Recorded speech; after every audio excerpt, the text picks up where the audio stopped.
నల్లజెరువు మండలం ఉప్పార్లపల్లికి సంబంధించినటువంటి రేష్విత అనే అమ్మాయి, అది తెలిసి 10వ తరగతి పరీక్షలు కూడా రాసింది. మంచి మార్కులు కూడా వచ్చాయి. అమ్మాయి దాదాపు 400 పైసలకు మార్కులు కూడా వచ్చాయి.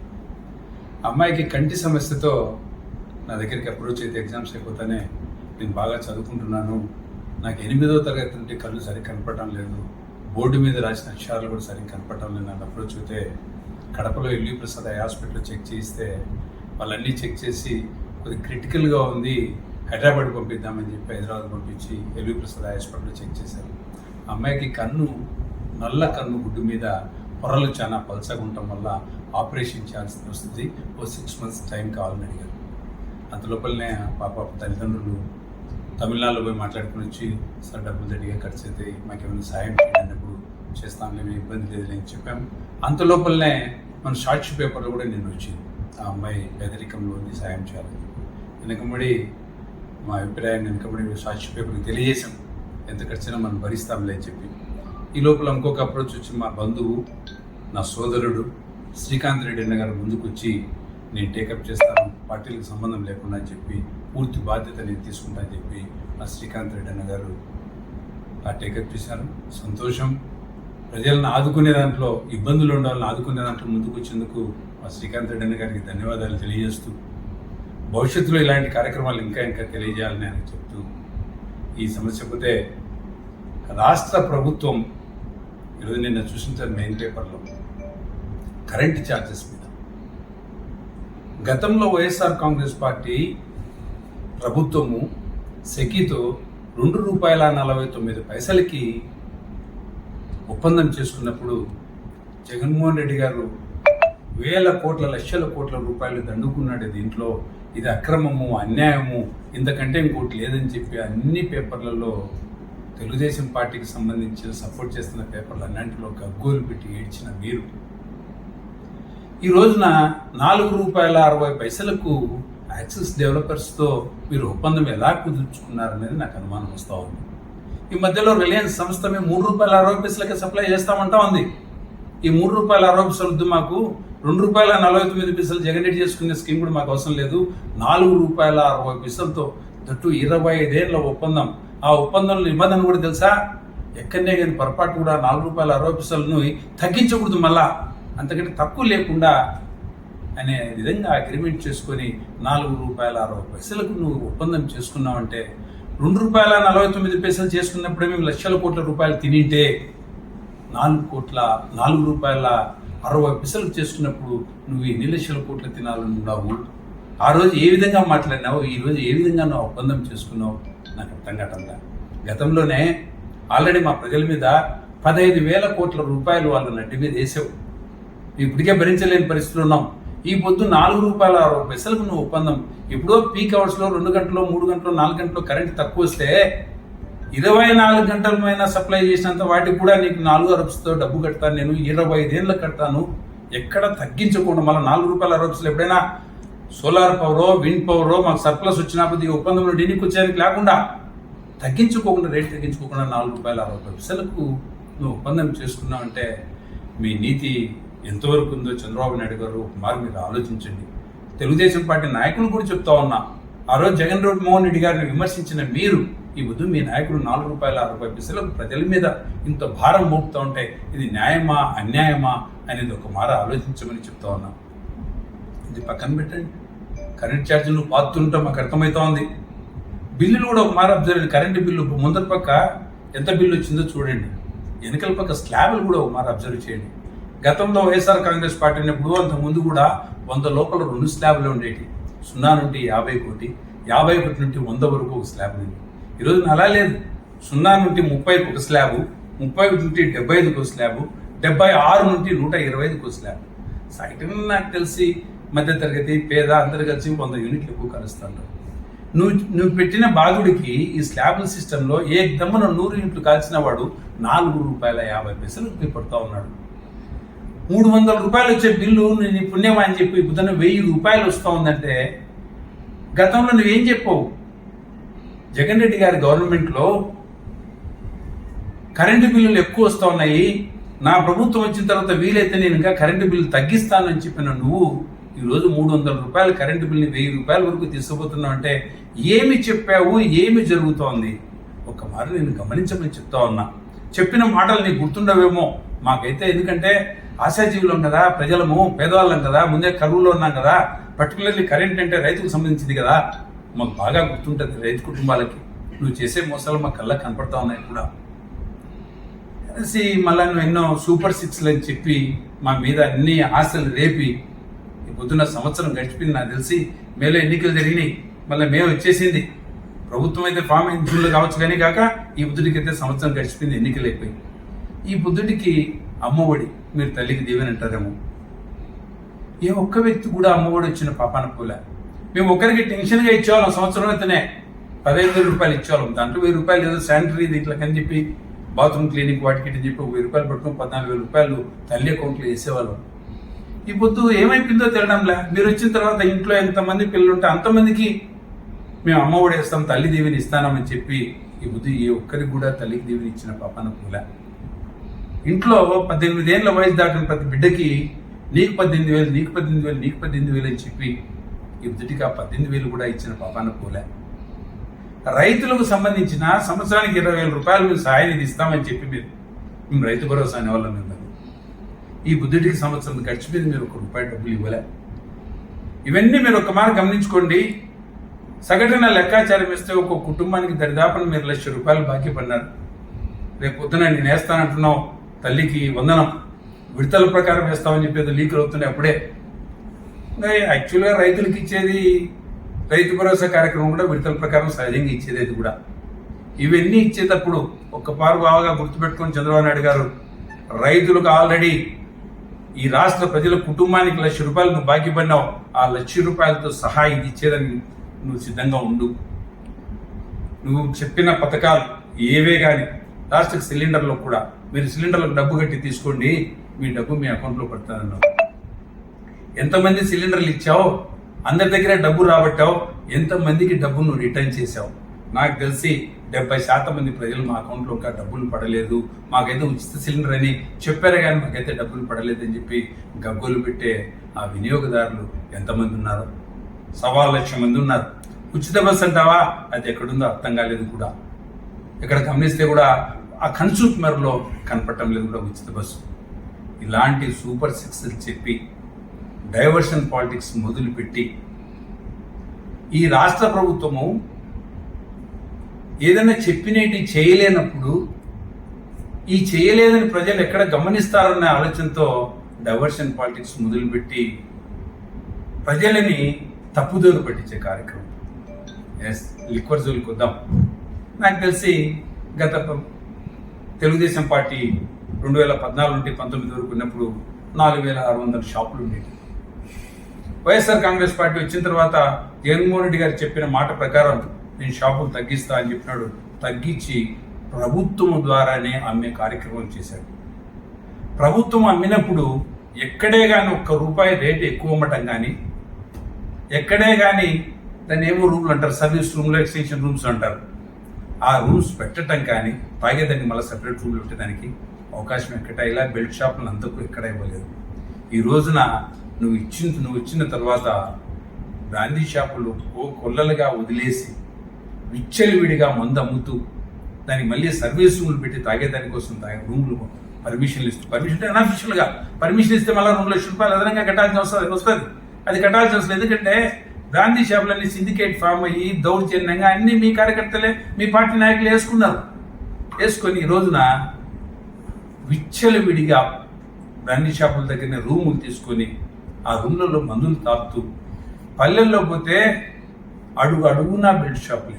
ఎక్కడ చూసా మంచి నీళ్ళైనా దొరుకుతాయో తెలియదు కానీ, ఎప్పుడు తలనొప్పి వస్తే సాడన్ మాత్రం దొరకదో తెలియదు కానీ పల్లెల్లో మందు మాత్రం ఏకదట్టిగా.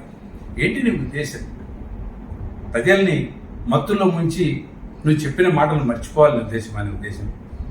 ఎక్కడైనా ఒక పాలకుడు తండ్రిలాగా భావిస్తే బిడ్డలు సక్రమంగా బతకాలని ఆలోచిస్తారు. నువ్వు ఇక్కడ బిడ్డల్ని తాగుడుబోతులు చేసే కార్యక్రమం, సొంబేర్లు చేసే కార్యక్రమం, మందు విచ్చలవిడిగా సప్లై చేసి మళ్ళీ మమ్మల్ని కామెంట్ చేస్తాను, లిక్వర్ స్కామ్ అని కామెంట్ చేస్తాను.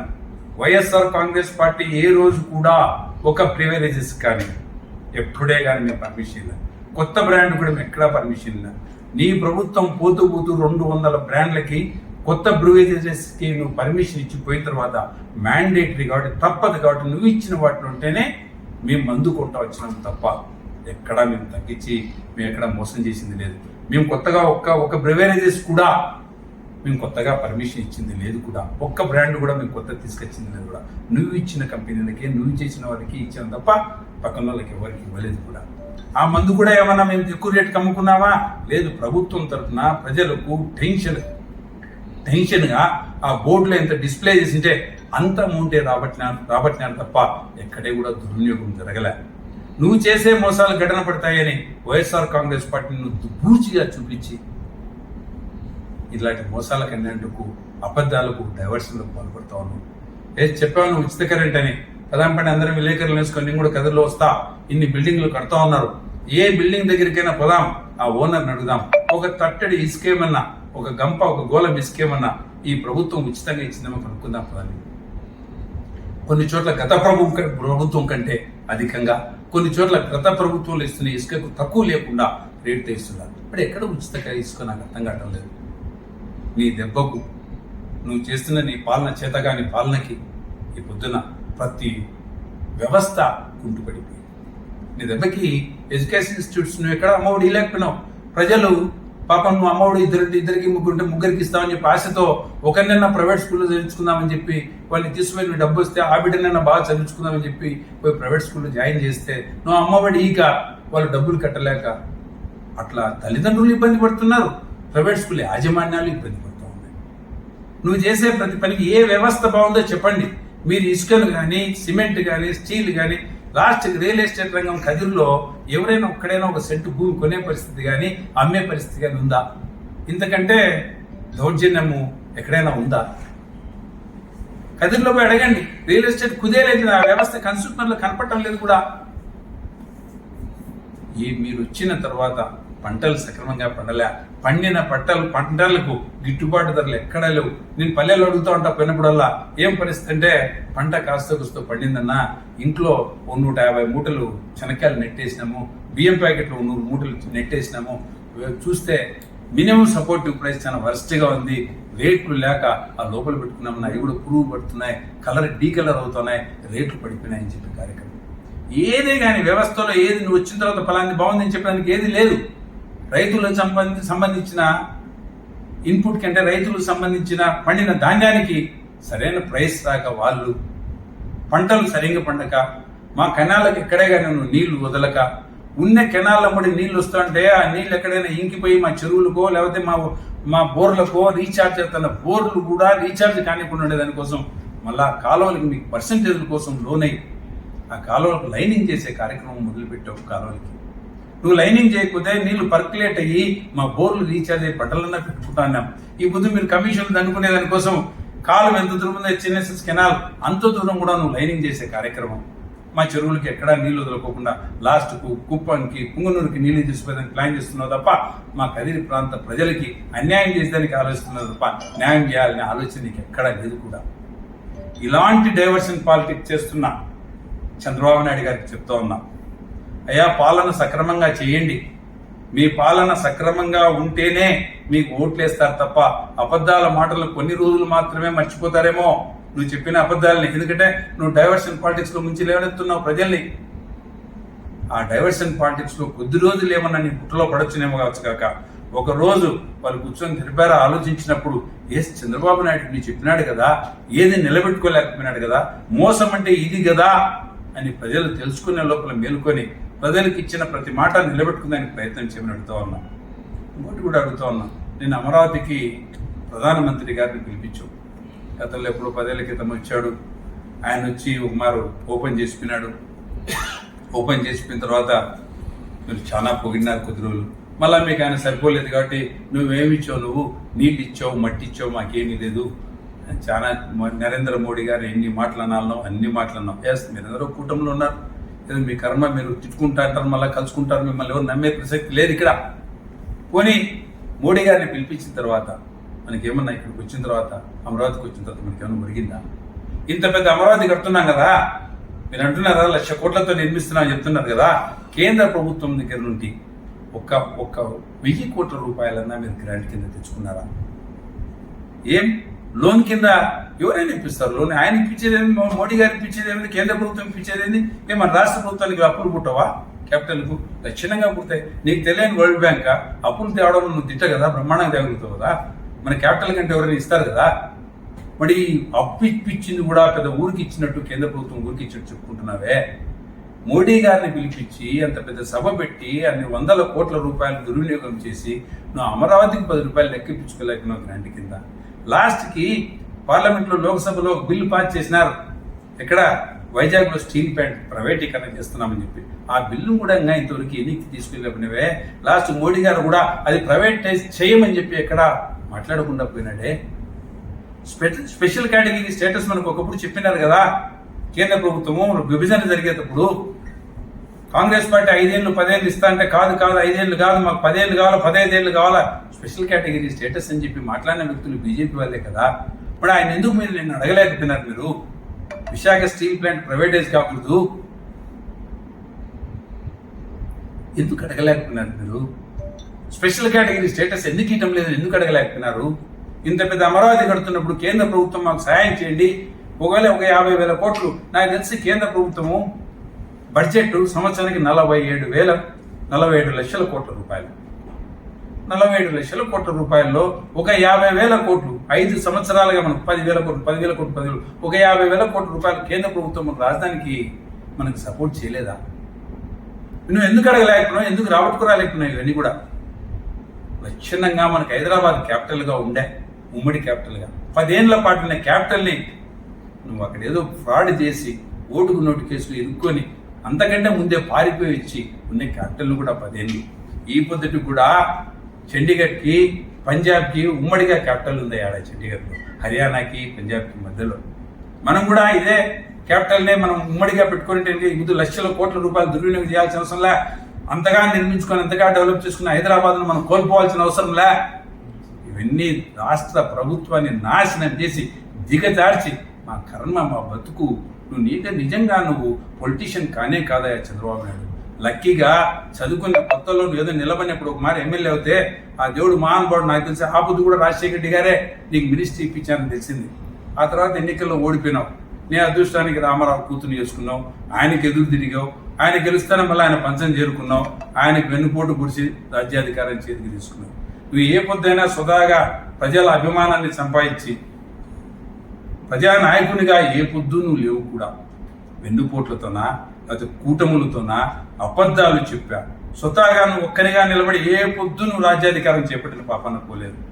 ఇలాంటి కుట్రలు కుతంత్రాలతో రాజ్యాధికారం ఏర్పరిచే వ్యక్తి దగ్గర 20 ఏళ్ల పాటు నీ కాళ్ళ దగ్గర పెండాల్సిన పరిస్థితి, ఈ దుస్థితి మా రాష్ట్ర ప్రజలకి.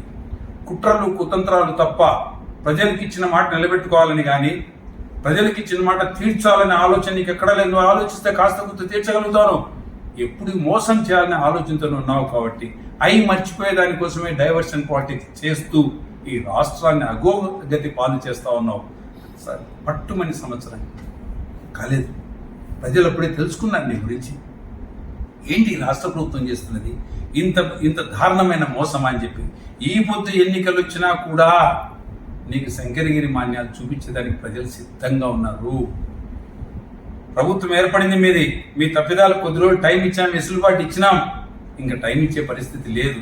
నువ్వు చేస్తున్న ప్రతి తప్పు మీద వైఎస్ఆర్ కాంగ్రెస్ పార్టీ జగన్మోహన్ రెడ్డి గారి ఆధ్వర్యంలో ప్రతి దాని మీద ప్రతి ఇష్యూ మీద ఉద్యమించే కార్యక్రమం భవిష్యత్తులో జరుగుతుందని చెప్పి, కదిరిలో కూడా కదిరి అభివృద్ధి కోసం స్థానిక ఎమ్మెల్యే గారిని పోరాడమని చెప్తూ, మీరు కూడా డైవర్షన్ తీసుకోవద్దండి, డైవర్షన్ తీసుకుంటే కేవలం కదిరి అభివృద్ధికే పాటుపడండి. చిన్న అన్నవు మండలాన్ని కూల్దోయాలా, ఏమయ్యా సంవత్సరం ఉంది ఆ ఎంపీపీని దించితే ఏమి, పెంచితే ఏమవుతుంది, ఎవరి పార్టీ వాడు ఉంటే ఏమవుతుంది, ఆ మండలం బాగుపడాలని చూడకోకుండా ఒక్కరినే తెలుగుదేశం పార్టీ వారిని పెట్టుకొని ఆ మండలంలో పోయి తెలుగుదేశం పార్టీ ఎంపీపీని చేసుకోవాలని రాసి ఎందుకే మీకు నాకు అర్థం కావట్లేదు. ఇంకొక సంవత్సరం మున్సిపాలిటీ ఉంది, మా పార్టీలో ఏదో అంతర్గత కలహాలతో ఆ చైర్మన్ దించాలా పెట్టుకోవాలి మేము కొట్లాడుతుంటే ఒక వర్గాన్ని నేను దగ్గరికి పిలుచుకొని మా వాళ్ళని దించి ఏమి సంవత్సరంలో ఏం చేస్తారు, రేపు సంవత్సరం తర్వాత ఎన్నికలు వస్తాయి కదా, ఎన్నికల్లో నువ్వు కంటెస్ట్ చేయి. నిజంగానే నువ్వు మంచి పాలకుడు అయితే నువ్వు మెరుగైన పాలన చేస్తా ఉంటే నీ మీద నమ్మకం ఉంటే రేపు పొద్దున మున్సిపాలిటీ నీ చేతికి ఇస్తారు కదా, ఫుల్ టర్మ్ 5 ఏళ్ళు నీ చేతిలో ఉంటుంది కదా, ఆ పొద్దున్న అభివృద్ధి కానీ లేకపోతే మున్సిపాలిటీ డెవలప్ చేసే కానీ కార్యక్రమం చేయాలి. కానీ ఏ పార్టీ గుర్తు మీదనో వైఎస్ఆర్ కాంగ్రెస్ పార్టీ ఫ్యాన్ గుర్తు మీద గెలిచిన వ్యక్తుల్ని నువ్వు తీసుకొని పోయి మీ వాడిని మున్సిపల్ చైర్పర్సన్ చేసుకోవాలనే దురాశ, వీటి మీద డైవర్షన్ పెట్టుకోకుండా కదిరి బాగుపడాలా, కదిరి ప్రజలకు నేనేమైనా చేయాలా, ఎప్పుడో గెలిచిన తర్వాత మళ్ళీ 10 ఏళ్ళు నన్ను దూరం పెట్టి ఇప్పుడు మళ్ళీ గెలిపించారే, నేను మళ్ళీ ఇప్పుడైనా చేయాలా, మంచి చేయాలని ఆలోచన పెట్టుకొని కదిరికి మంచి చేసే కార్యక్రమం చేయమని చెప్పి ఎమ్మెల్యే గారికి సలహా ఇస్తూ ఇలాంటి కార్యక్రమాలు మీ నాయకుడు కానీ మీరు కానీ ఇచ్చిన మాటను నిలబెట్టుకోవాలని ప్రయత్నం చేయాలని చెప్పి వాళ్ళకి హితో పలుకుతూ సెలవు తీసుకుంటా ఉన్నాం. పండించుకోవచ్చు అనే ఉద్దేశంతోనే కాలువలు నీ దారిన పంపిస్తూ, ఈ కాలువల్లో నీళ్లు పోతున్నప్పుడు మీకు అందరికీ తెలుసు, నీళ్లు పర్కులేట్ అయిపోయి గ్రౌండ్ వాటర్ లెవెల్ పెరిగి బోర్లన్నీ రీఛార్జ్ అయ్యి రైతులు పంటలు పెట్టుకునే పరిస్థితి ఉంటుంది. అట్లాంటి వాటిని మీరు కేవలం పొంగనూరుకి కుప్పంకు నీళ్లు తీసుకుపోయేదానికి ఈ జిల్లా మీద ఉన్న కెనాల్ని 2 కాలువల్ని పొంగనూరు బ్రాంచ్ కెనాల్ కానీ లేకపోతే కుప్పం బ్రాంచ్ కెనాల్ని కానీ మీరు పూర్తిగా లైనింగ్ చేసి నీళ్లను తీసుకుపోయే కార్యక్రమం. దీని ద్వారా రైతులకు చాలా నష్టం జరుగుతోంది. దీనిపైన ఆల్రెడీ మా వైఎస్ఆర్ కాంగ్రెస్ పార్టీ ఉద్యమం స్టార్ట్ చేసింది. మా తోపుదుర్తి ప్రకాష్ రెడ్డి గారు దాని మీద ఉద్యమించడం మొదలు పెట్టాడు. ఆయనకు సంఘీభావంగా మేమందరం కూడా కదిరిలో కూడా ఒక మారి మీటింగ్ పెట్టి ప్రెస్ మీట్ పెట్టి అన్నా నువ్వు స్టార్ట్ చేయి, మీతో పాటు మేము కూడా మీ సంఘీభావం తెలుపుతాం, ఉద్యమంలో మేము కూడా పాలు పంచుకుంటాం, రైతు సోదరులందరినీ చైతన్యపరుస్తామని చెప్పినాం. భవిష్యత్తులో కూడా దాని మీద విపరీతంగా ఉద్యమిస్తాం సోదరా. కారణం ఏంటంటే రైతులకు జరిగే అన్యాయం. మా జిల్లా 190% మంది ప్రజలు కేవలం వ్యవసాయం మీద ఆధారపడిన వాళ్ళమే. అది కూడా గుట్టలు మిట్టలు ఎక్కువ ప్రాంతం మాది. మాకు నీళ్లు పైకి ఎక్కవు. గ్రౌండ్ వాటర్లో ఉంటే బోర్లు వేసుకొని పైపుల ద్వారా తీసుకుపోయి స్ప్రింక్లర్లో డ్రిప్పుతోనే పండించుకోవాల్సిన మేము, మాకు ఆ నీళ్లు లేకపోతే మేము బతికే పరిస్థితి లేదు. కాబట్టి దీని మీద పూర్తిగా తెలుగుదేశం పార్టీ కేవలం వాళ్ళ కమిషన్ల కోసం చేస్తున్న ఆ లైనింగ్ కార్యక్రమాల్ని ఆపేసి రైతులకు నీళ్లు ఇచ్చే కార్యక్రమం చేయమని వాళ్ళకి హితో పలుకుతూ జగన్మోహన్ రెడ్డి గారు పరామర్శించేదానికి ఒక కుగ్రామానికి కూర్చున్నాడు. సహజంగా ఒక కుగ్రామానికి ఒక పెద్ద నాయకుడు హెలికాప్టర్లో వస్తానప్పుడు మీరు పూర్వం బాగా గమనించుంటారు. కొత్తగా ఆర్టీసీ బస్సు వచ్చినప్పుడు మనం అందరం ఆర్టీసీ బస్సు చూసేదానికి పల్లెల పడి నడుచుకుంటూ పోయి మెయిన్ రోడ్డు పోయి ఆర్టీసీ బస్సు చూసాం మనం. అట్లాంటిది ఆ పల్లెలకు హెలికాప్టర్ వచ్చినప్పుడు, అంత ప్రజాదరణ నాయకుడు వచ్చినప్పుడు ఆ నాయకుడిని చూసేదానికి ఆటోమేటిక్గా వచ్చినారు. మీ పోలీసులు వైఫల్యం చెందినారు కాబట్టి, కంట్రోల్ చేయలేకపోయినారు కాబట్టి హెలికాప్టర్ ఎలా ఉంటుందో చూడాలని ఉద్దేశం దగ్గరికి పోయి చూసినారు. చూసినంత మాత్రాన పొరపాటు జరిగి ఆనుకోవడంతో క్రాక్ ఇచ్చింది వాస్తవమే అర్థం. అంత మాత్రాన 80 మంది మీద కేసు పెట్టి అరెస్ట్ చేయాలని రూల్ ఉందా? మీ వైఫల్యమయ్యా, పోలీసుల వైఫల్యమయ్యా. మీరు కంట్రోల్ చేయలేకపోయి ఎక్కడెక్కడనో చుట్టుపక్కల ఊర్లోకి ప్రజలు పోకూడదని మెన్నంతా అక్కడ పెట్టుకొని అక్కడ కాన్సన్ట్రేట్ చేస్తూ మీరు జగన్మోహన్ రెడ్డి గారిని చూసేదానికి ప్రజలు రాకూడదు, ఆయన బలగం కనపడకూడదనే ప్రయత్నంలో భాగంగా మీరు హెలికాప్టర్ దగ్గర సెక్యూరిటీ తక్కువ పెట్టి మీరు తప్పు చేసి ప్రజల మీద అనామకుల మీద ఆశతో పరిగెత్తుకుంటా హెలికాప్టర్ చూద్దామని ఒకరికొకరు తోసుకోవడంలో దాని మీద పడి చిన్న క్రాక్ ఇస్తే 80 మంది మీద క్రిమినల్ కేసు పెట్టి మీరు అరెస్ట్ చేస్తారా? ఇదా మీరు ఇష్యూ చేసేది? ఇంక మీకు ఏ ఇష్యూస్ లేవా? ఈ రాష్ట్రంలో క్రైమ్ జరగడం లేదా? అవి చూడండి. ఆ పొద్దున లేచి వైఎస్ఆర్ కాంగ్రెస్ పార్టీ కార్యకర్తలు ఎలా హింసించాలా, ఎలా జైల్లో పెట్టాలా, ఎలా బెదిరించాలా, ఇలాంటి కార్యక్రమాలకు ప్రజలు భయపడరు ఎప్పటికి కూడా. ఇలాంటి బెదిరిస్తే నీ పక్కన చేరుకుంటాను అనుకోవడం ఇంతకంటే దారుణం ఇంకోటి లేదు. ఎందుకంటే రాజకీయంలో ప్రేమతో గెలుచుకోవాలి తప్ప ప్రజల హృదయాల్ని దౌర్జన్యంతో రౌడీజంతో ఎప్పటికీ గెలుచుకోలేవు. కూడా దెబ్బతిన్నవాడు బాధపడినవాడు మనసులో పెట్టుకుంటాడు. ఆ రుణాన్ని, నువ్వు ఇచ్చిన గిఫ్ట్ని ఆ రిటర్న్ గిఫ్ట్ రూపంలో వడ్డీతో సహా కలిపి నీకు రేపొద్దున ఎన్నికల్లో ఇస్తారు. గుర్తుపెట్టుకోండి. వైఎస్ఆర్ కాంగ్రెస్ పార్టీ కార్యకర్తలు, నిజమైన కార్యకర్తలు నువ్వు ఎప్పుడు హింసించలేవు కూడా. ఆ కార్యకర్తలు, అంత గట్టి కార్యకర్తలు జగన్మోహన్ రెడ్డి గారికి డైహార్ట్ ఫ్యాన్స్ ఉన్నారు. నిజమైన ప్రజానాయకుడైనా నీలాగా అనామకునిగా రాలేదైనా, కుట్రలు కుతంత్రాలతో రాలేదైనా, ప్రజల మధ్య నడిచి ప్రజల బాగోగులు కనుక్కొని ప్రజలతోనే ఎన్నిక కాబడిన వ్యక్తి అయినా, నీలాగా ఇంకోటి దగ్గర వెన్నుపోటు పడిచి దోచుకొని తీసుకుని రాజ్యాధికారం తీసుకునే వ్యక్తి కాదైనా, 10 మందితో కూటములు కట్టి రాజ్యాధికారం తయారు చేయడం, మళ్ళా కూటములతో విడిపోవడం, మళ్ళా తిట్టుకోవడం, మళ్ళా కలుసుకోవడం గత్యంతరం లేక అలాంటి వ్యక్తి కాదు మా జగన్మోహన్ రెడ్డి గారిని గుర్తు చేస్తూ ఈ రాప్తాడు సంఘటనకు సమాధానం చెప్పేది ఒక్కటే, మీరు కేవలం మా కార్యకర్తలు హింసించాలని ఉద్దేశంతో కేసులు పెడుతున్నారు తప్ప ఇంకొకటి లేనే లేదు. చెబితే రాష్ట్ర ప్రభుత్వం ఈరోజు నిన్న చూసిన మెయిన్ పేపర్లో కరెంట్ ఛార్జెస్ మీద గతంలో వైఎస్ఆర్ కాంగ్రెస్ పార్టీ ప్రభుత్వము సెకీతో ₹2.49 ఒప్పందం చేసుకున్నప్పుడు జగన్మోహన్ రెడ్డి గారు వేల కోట్ల లక్షల కోట్ల రూపాయలు దండుకున్నాడు. దీంట్లో ఇది అక్రమము, అన్యాయము, ఇంతకంటే ఇంకోటి లేదని చెప్పి అన్ని పేపర్లలో తెలుగుదేశం పార్టీకి సంబంధించి సపోర్ట్ చేస్తున్న పేపర్లు అన్నింటిలో గగ్గోలు పెట్టి ఏడ్చిన మీరు ఈ రోజున ₹4.60 యాక్సిస్ డెవలపర్స్తో మీరు ఒప్పందం ఎలా కుదుర్చుకున్నారనేది నాకు అనుమానం వస్తూ ఉంది. ఈ మధ్యలో రిలయన్స్ సంస్థ మేము ₹3.60 సప్లై చేస్తామంటా ఉంది. ఈ ₹3.60 మాకు ₹2.49 జగన్ రెడ్డి చేసుకునే స్కీమ్ కూడా మాకు అవసరం లేదు.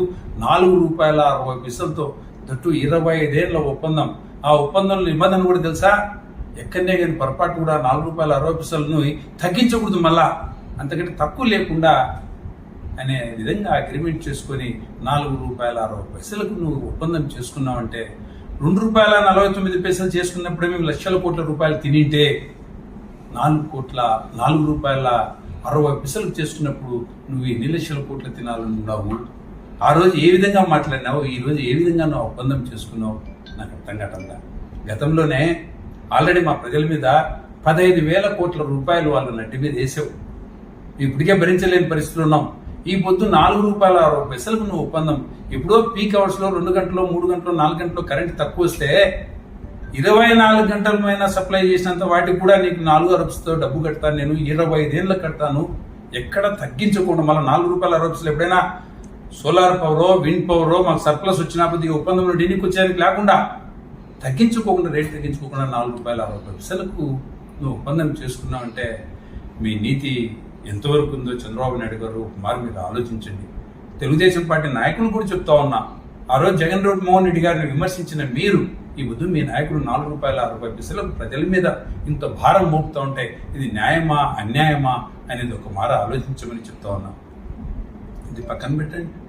కరెంట్ ఛార్జీలు పాతుంటాం మాకు అర్థమవుతా ఉంది.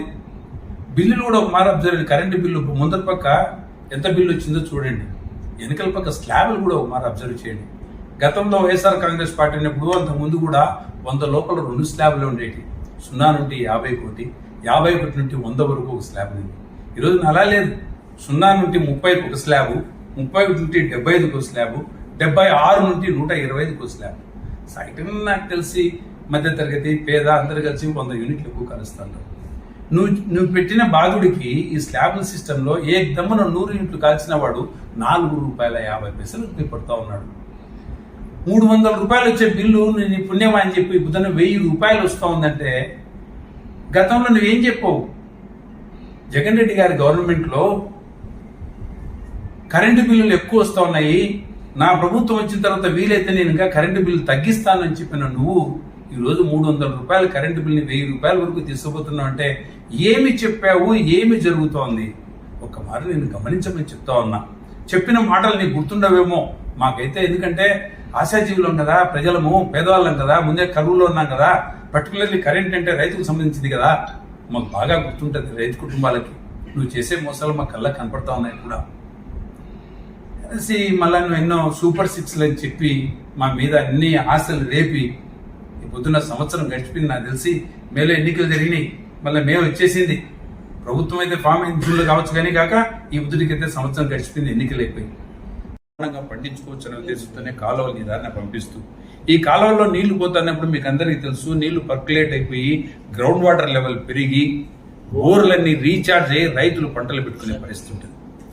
అట్లాంటి వాటిని మీరు కేవలం పొంగనూరుకి కుప్పంకు నీళ్లు తీసుకుపోయేదానికి ఈ జిల్లా మీద ఉన్న కెనాల్ని 2 కాలువల్ని పొంగనూరు బ్రాంచ్ కెనాల్ కానీ లేకపోతే కుప్పం బ్రాంచ్ కెనాల్ని కానీ మీరు పూర్తిగా లైనింగ్ చేసి నీళ్లను తీసుకుపోయే కార్యక్రమం. దీని ద్వారా రైతులకు చాలా నష్టం జరుగుతోంది. దీనిపైన ఆల్రెడీ మా వైఎస్ఆర్ కాంగ్రెస్ పార్టీ ఉద్యమం స్టార్ట్ చేసింది. మా తోపుదుర్తి ప్రకాష్ రెడ్డి గారు దాని మీద ఉద్యమించడం మొదలు పెట్టాడు. ఆయనకు సంఘీభావంగా మేమందరం కూడా కదిరిలో కూడా ఒక మారు మీటింగ్ పెట్టి ప్రెస్ మీట్ పెట్టి అన్నా నువ్వు స్టార్ట్ చేయి, మీతో పాటు మేము కూడా మీ సంఘీభావం తెలుపుతాం, ఉద్యమంలో మేము కూడా పాలు పంచుకుంటాం, రైతు సోదరులందరినీ చైతన్యపరుస్తామని చెప్పినాం. భవిష్యత్తులో కూడా దాని మీద విపరీతంగా ఉద్యమిస్తాం సోదరా. కారణం ఏంటంటే రైతులకు జరిగే అన్యాయం, మా జిల్లా 190% మంది ప్రజలు కేవలం వ్యవసాయం మీద ఆధారపడిన వాళ్ళమే. అది కూడా గుట్టలు మిట్టలు ఎక్కువ ప్రాంతం మాది. మాకు నీళ్లు పైకి ఎక్కవు. గ్రౌండ్ వాటర్లో ఉంటే బోర్లు వేసుకొని పైపుల ద్వారా తీసుకుపోయి స్ప్రింక్లర్లో డ్రిప్పుతోనే పండించుకోవాల్సిన మేము, మాకు ఆ నీళ్లు లేకపోతే మేము బతికే పరిస్థితి లేదు. కాబట్టి దీని మీద పూర్తిగా తెలుగుదేశం పార్టీ కేవలం వాళ్ళ కమిషన్ల కోసం చేస్తున్న ఆ లైనింగ్ కార్యక్రమాల్ని ఆపేసి రైతులకు నీళ్లు ఇచ్చే కార్యక్రమం చేయమని వాళ్ళకి హితో పలుకుతూ 9 రూపాయలతో 3,000 కోట్ల రూపాయలు దుర్వినియోగం చేసే కార్యక్రమం. దాని మీద మా వాళ్ళు పట్టుబట్టినారు. ఏందబ్బా ఈ ఉత్సాహం ఎక్కడుంది ఏం కదా అని చెప్పి వెతుకుతా పోతే హైదరాబాద్ లో చిన్న అపార్ట్మెంట్ లో ఒక ఫ్లాట్ లో అడ్రస్ పెట్టినారు. అక్కడ ఏమీ లేదు, ఒక టేబుల్ కుర్చీ తప్ప అక్కడ ఎక్కడే కానీ ఆ సంస్థ లేనేమి.